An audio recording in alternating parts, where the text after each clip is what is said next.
অন্যান্য বারের থেকে এবার প্রচুর লোক এসেছে, মানে টানা 2 দিন ধরে, মানে কোনো মানে নেই যে ক্ষান্ত নেই তাদের। আমরা বলবো যে এই ভক্তের আবেগ, শ্রী শ্রী পূর্ণব্রহ্ম হরিচাঁদ ঠাকুরের 215তম জন্ম জয়ন্তী উপলক্ষে মতধর্ম মহামেলা, এই মেলায় সারা ভারতবর্ষে শুধু নয়, বাংলাদেশ থেকে এসছে, ঢাকা থেকে এসছে, বিদেশ থেকে তারা এসছে, যে এই দিনটায় ঠাকুরের এই পূর্ণ ধামে এসে তারা কামনা সাগরে স্নান করে তারা ঠাকুরকে পুজো দিয়ে মনের মালিন্য ভাতৃত্ব বন্ধনে সকলে একাকার হয়ে এক ফোঁটা চোখের জল ফেলে ভক্তের পদধূলিতে ঠাকুর বাড়ি মুখরিত। আমি বলবো শুধু যে ঠাকুর বাড়ি তা নয়, বৃহত্তর গাইঘাটা এবং বনগাঁ আমরা মিলে আপনারা দেখতে পাচ্ছেন যে কিভাবে মানুষ পরিষেবা দিচ্ছে ভক্তদের। এটা আমাদের কাছে একটা বিরাট মানে ঠাকুরনগরবাসী হিসেবে সকলের এটা এই দিনটার জন্য আমরা অপেক্ষায় থাকি। এবার আমার মনে হয় 50 লক্ষের উপরে উঠে চলে গেছে।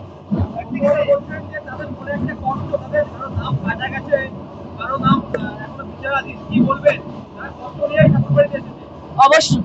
এই দিনটা যন্ত্রণা তো আছে, অনেকেই এসেই আমার কাছে বলছে যে মা আমাদের কি হবে, আমরা কি ভোট দিতে পারবো,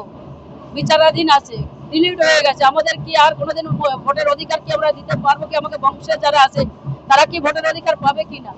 তো এই যন্ত্রণায় আমরা কোনো সত্যি সৎ উত্তর আমরা দিতে পারছি না। তো বলবো যে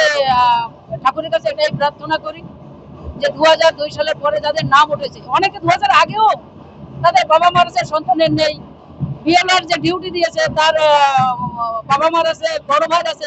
যে বিএলআর তার নেই, এরকম মানে হিউজ পরিমাণে দেখা যায় যে যেটা আনলিগাল, যেটা করা যায় না, যেটা নির্বাচন কমিশনে বলেছে এটা করা যায় না, সেটাও বাদ দিয়ে গেছে। আমরা বলবো যে এই যন্ত্রণার বুকেও তারা এসছে একটা আশা বুকে নিয়ে যে হয়তো আমরা আবার 26-এ ভোট দিতে পারবো। এটাই আমরা আশা করবো, ঠাকুরের কাছে প্রার্থনা করে ঠাকুর জন্য তাদের সেই ভোট প্রয়োগ করার, ভোটটা দিতে পারে, এই নাগরিকত্বের সেই জায়গাটা যেন তৈরি করে ঠাকুর।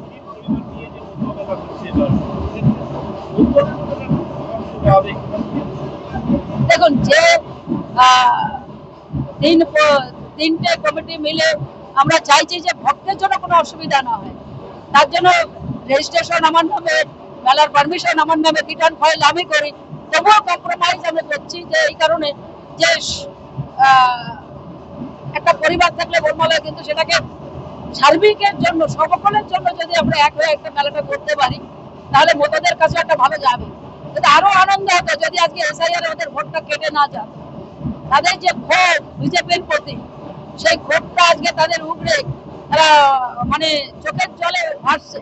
আমরা বলবো যে যাদের ভোটটা নিল, ওরা গান্ধী চলে গেল ভারতের প্রধানমন্ত্রী, ঠাকুর বাড়িতে আসলো, বাংলাদেশের মানুষ ভোট দেবে না, কিন্তু উনি চলে গেল যে যাতে পশ্চিমবাংলার ভোটটা মতদের ভোটটা আমরা পাই। কিন্তু সেখানে তাদেরই ভোট নিয়ে আজকে সরকার নির্বাচন করে তারা ভোট সরকার গঠন করলো, ভারতের প্রধানমন্ত্রী স্বরাষ্ট্রমন্ত্রী হলো, অথচ তারপরে তাদের ভোটটা কেটে দিল, পিছনে ছুরি মেরে দিল। তো সেটাকে আমরা বলবো যে ভারতের প্রধানমন্ত্রী স্বরাষ্ট্রমন্ত্রী, আপনারা যদি সত্যি হরি ঠাকুরকে, গুরুচাঁদ ঠাকুরকে আপনারা ভালোবেসে থাকেন, মতুয়াদের ভালোবেসে থাকেন, তাদের যদি উন্নয়ন করার ইচ্ছা থাকে, তাদের যদি এই দেশে রাখার চিন্তা ভাবনা আপনাদের থাকে, তাহলে তাদের ভোটের অধিকারটা আপনারা কাটবেন না। ভোট দেওয়ার 2000 পরের থেকে যারা এসছে, কি যাদের ভোট 2000 আগেও যারা এসছে, অনেকে তাকে ভোট থাকা সত্ত্বেও কেটে গেছে, তারা যেন 26-এ ভোটটা দিতে পারে, এই অনুরোধটা আমাদের থাকবে।